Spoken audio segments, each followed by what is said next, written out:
Hey, it's Clay, and this will be a video chart on ticker symbol GSAT. We will take a look at the 30-minute time frame. Real quick, what do I mean by 30-minute in case maybe you're new to charts? Instead of each one of these candlesticks here representing 1 day's worth of price action, which is what you would normally see, each one represents 30 minutes. So while this here may look like several days worth of time, it's actually today's price action broken down into 30-minute time slices. I like to this time frame that does a good job of telling the quote-unquote story of the price, and then makes mapping out where levels of support and resistance a bit easier to see. I don't mean to state the obvious, but I will anyways. Very nice movement today, not only from the price action perspective, but you look down here at the volume, and well above average volume on the day. So a lot of eyeballs on this one. So let's map out some areas of support, and then we can talk levels of resistance. So first area of support is what I would call the ideal level. When we say, hey Clay, what would make this chart look the absolute strongest going forward?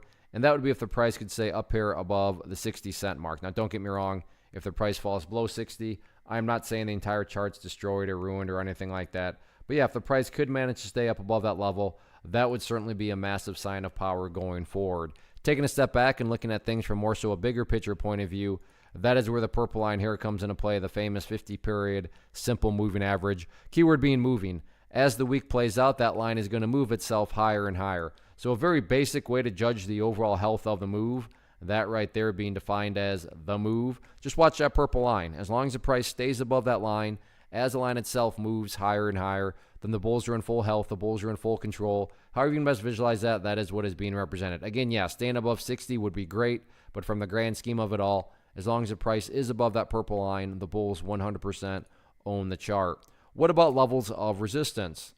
Nothing fancy or complicated behind this other than the fact of the party stopped today right up there at 63 cents. So 63 will be public enemy number 1 headed into Tuesday.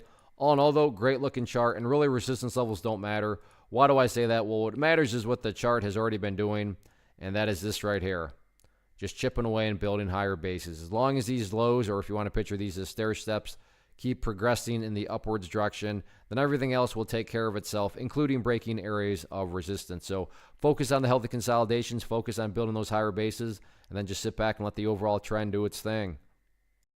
One of the biggest questions I get is, hey Clay, how do you find the stocks that you trade? So what I've done is put together a free resource guide where I talk about the tools that I use to locate stocks that I find interesting and think may have potential. So if that sounds like something that could add value to you as a trader, then click on the image that is up on the screen right now and I will email you the guide. The guide itself is very short and to the point, and best part, it's completely free.